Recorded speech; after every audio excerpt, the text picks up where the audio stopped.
Hello दोस्तों, स्वागत है आप सभी का हमारे इस यूट्यूब चैनल में। दोस्तों, अभी मैं एक पुस्तक पढ़ रहा था, एक देश बारह दुनिया। इस पुस्तक के मुख्य पृष्ठ पर ही लिखा है कि हमारे देश में ही वैसे जगह हैं, वैसी दुनियाएं हैं जो कि हाशिए पर है, जो कि अपने संघर्ष के लिए लड़ाई लड़ रही है, जो कि दुख में, पीड़ा में, जिनका जीवन नरकीय है, बिताने के लोग मजबूर हैं। और लेखक ने उन जगहों पर जा कर के वहाँ की स्थिति को देखा है और उसी दुनिया के बारे में लिखा है।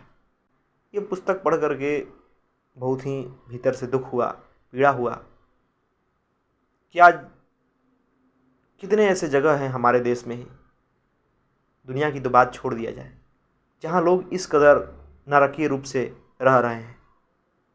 उनकी जीवन की पीड़ा को, उनके दुख को, उनकी सुविधाओं को, उनकी असुविधाओं को कोई ध्यान देने वाला नहीं है, कहीं उसकी चर्चा नहीं है।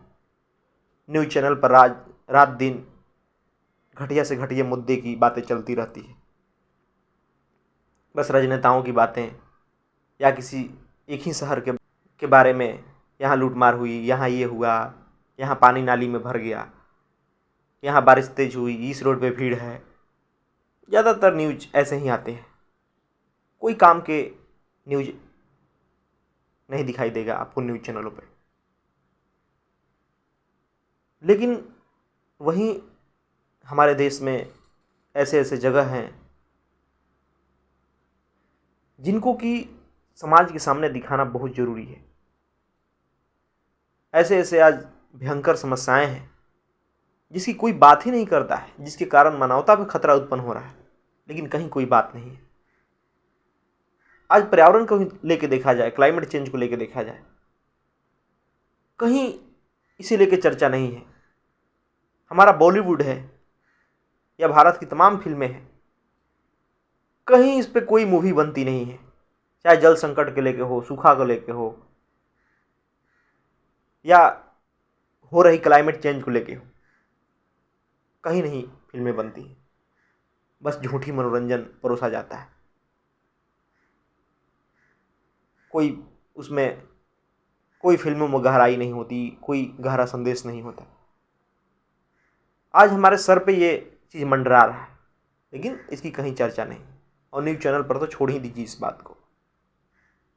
मैं मानता हूँ कि अगर लोगों को इसके बारे में जागरूक किया जाए, रात दिन ये चीज़ें दिखाई जाए कि आपके जीवन शैली से ये प्रभाव पड़ रहा है पर्यावरण पर, धरती पर, वायुमंडल पर, तो लोग ज़रूर उस बात को नोटिस करेंगे, वैसी हरकत करने से बचेंगे कि अगर मेरे कारण धरती पे बुरा असर पड़ रहा है, पर्यावरण पर बुरा असर पड़ रहा है, तो मैं यह काम ना करूं। जरूर उनके दिमाग में एक चिंता तो होगी कि आने वाले 10-20 सालों में धरती की स्थिति भयावह होने वाली है, लेकिन चूंकि बात ही नहीं है, वो लोग भूले हैं, बेहोशी में हैं, फालतू के चर्चे चल रहे हैं न्यूज़ चैनलों पर, टीवी पर, यूट्यूब पर, और उलझे हुए हैं लोग, कोई महत्व की बात नहीं। जो हमारे देश में ही वंचित हैं, पीड़ित हैं, ऐसे ऐसे जगह पर रहने को मजबूर हैं, जहाँ न पानी की सुविधा है, न लाइट की सुविधा है, न शिक्षा व्यवस्था है, न मेडिकल फैसिलिटीज़ है। ऐसे ऐसे मजदूर हैं जो कि जिन पे काफ़ी अत्याचार किया जाता है, उन्हें काम अनुसार मजदूरी नहीं मिलती, उनकी बच्चे कैसे भी जीवन व्यतीत कर रहे हैं, गरीबी से, भूखमरी से कितने मर जाते हैं। लेकिन उन सब बातों को कहीं दिखाया नहीं जाता है। हमें चकाचौंध भरी दुनिया के बारे में सिर्फ बताया जाता है। जो मुख्य धारा में लोग हैं, बस उन्हीं की चर्चाएं चलती रहती है। लेकिन जो मुख्य धारा से कटी हुई समाज है, और वैसी आबादी हमारे देश में कहीं ज़्यादा है, जो कि मुख्य धारा से कटी हुई है, जो कि पिछड़ी हुई है, जिस पे रोज़ अत्याचार होते हैं और उनकी आवाज़ को सुनने वाला कोई नहीं होता। आधुनिक विकास से जो लोग परेशान हैं, उनकी कोई बात नहीं होती। नदियों की, जंगलों की स्थिति क्या है, इस पर कभी बात नहीं होती है। तो इस कारण कहीं ना कहीं यह जाहिर होता है कि हम अपने ही देश के प्रति बेहोशी में हैं। हमें जो सुविधा मिल चुका है हम उससे और आगे बढ़ना चाहते हैं, और बड़ी नौकरी, और बड़े पद, और ज़्यादा पैसा, और सिर्फ इसलिए ताकि हम एक भोगवादी जीवन शैली जी सकें, ताकि हम फ्लाइट में सफ़र कर सकें, एसी ट्रेनों में सफ़र कर सकें, ताकि हम दुनिया भर का सैर सपाटा कर सकें, महंगे होटलों में ठहर सकें, अच्छे अच्छे भोजन कर सकें, शादियों में खूब खर्चा कर सकें। इसीलिए तो, और किस लिए। लेकिन कभी हम ये सोचते नहीं कि जो हमारी भोगवादी प्रकृति है, जो चंद लोग दुनिया के अमीर लोग जो भोग करते हैं, जो लाइफ स्टाइल उनकी है, उसके लिए कौन उसका भुगतान कर रहा है? जो प्रकृति का ये बुरा हाल इन्होंने कर रखा है, क्या वो गांव के गरीब लोग करते हैं, या आदिवासी करते हैं, या मजदूर वर्ग करता है? ये तो करने वाले वो लोग हैं जो एसी में बैठे होते हैं, एसी में घूमते हैं, एसी बाजारों में जाते हैं। ये वो लोग हैं जो महंगी गाड़ियों में घूमते हैं, फ्लाइट में घूमते हैं, जिससे कि खतरनाक धुआं निकलता है वायुमंडल में। इनकी भोगवादी जीवन शैली को पूरा करने के लिए काफ़ी लोगों को अपनी सुविधाओं में कटौती करना पड़ता है। उन्हें सुविधाएं नहीं मिल पाती जो कि मूलभूत सुविधाएं हैं। भोजन, पानी और बिजली ही नहीं मिल पाती, शिक्षा ही नहीं मिल पाती, स्वास्थ्य नहीं मिल पाता। लेकिन दुनिया की दौड़ जो मुख्य धारा में लोग हैं उसी भोगवादी प्रवृत्ति की ओर, बिना यह ध्यान दिए उससे समाज पर प्रभाव क्या पड़ रहा है, प्रकृति पर प्रभाव क्या पड़ रहा है, और यह बहुत ही दर्दनाक है।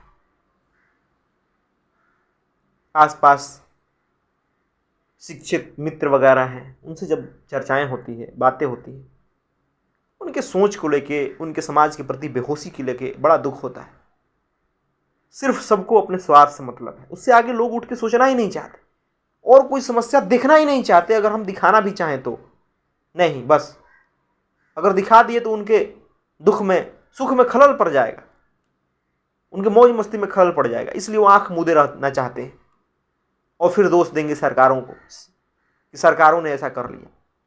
निश्चित ही सरकार भी दोषी है, लेकिन उससे ज़्यादा कहीं ना कहीं हम आप दोषी हैं, जो कि एक अच्छे जीवन शैली में रहते हैं और सिर्फ अपने बारे में सोचते हैं, वंचितों के बारे में, अपने ही देश के उन दुनिया के बारे में नहीं सोचते जहाँ लोग वंचित हैं, पीड़ित हैं, दुखी हैं, जिन्हें मूलभूत सुविधाएं नहीं मिलती है। ये सोचना बहुत ज़रूरी है, नहीं तो इस प्रकार असमानताएं रही तो समाज में समस्याएं देखने को हमेशा मिलेगी। समाज से समस्याएं कभी खत्म नहीं होगी। लूटमार, नक्सलवाद, ये सब समस्याएं यूं ही नहीं है। इसका कारण कहीं ना कहीं यही है कि कुछ वंचित समाज को मूलभूत सुविधाएं नहीं मिल पाती है। विकासवाद के नाम पे उन्हें उनसे उनका ज़मीन छीना जाता है, उन्हें अपनी मातृभूमि से वंचित कर दिया जाता है। मोटे कंपनियां मुनाफा कमाती है, नेताएं अपनी जेबें भरते हैं, किसी के खून से, किसी के पसीने से, किसी के भूखमरी से। तो फिर क्रांति तो होगी ही, फिर लोग विरोध तो करेंगे। इसलिए हमें उस दुनिया के बारे में भी सोचना चाहिए। सिर्फ अपने स्वार्थ देखने से काम नहीं चलेगा। अगर समाज में अशांति है, कोई समस्या है, तो आप उससे अछूते नहीं रहेंगे। अगर पर्यावरण पे कोई समस्या आ रहा है तो क्या आप बच सकते हैं? महामारी आई दुनिया में तो क्या आप बचे थे? नहीं बच सकते। आपको समाज की समस्याओं के प्रति भी जागरूक होना पड़ेगा कि समाज में हो क्या रहा है, हमारे देश में कहाँ कौन सी समस्याएं हैं। फालतू के मीडिया चैनलों के सुनने के बजाय आपको जो जरूरी है वो सुनना चाहिए, अपने ज्ञान को बढ़ाना चाहिए।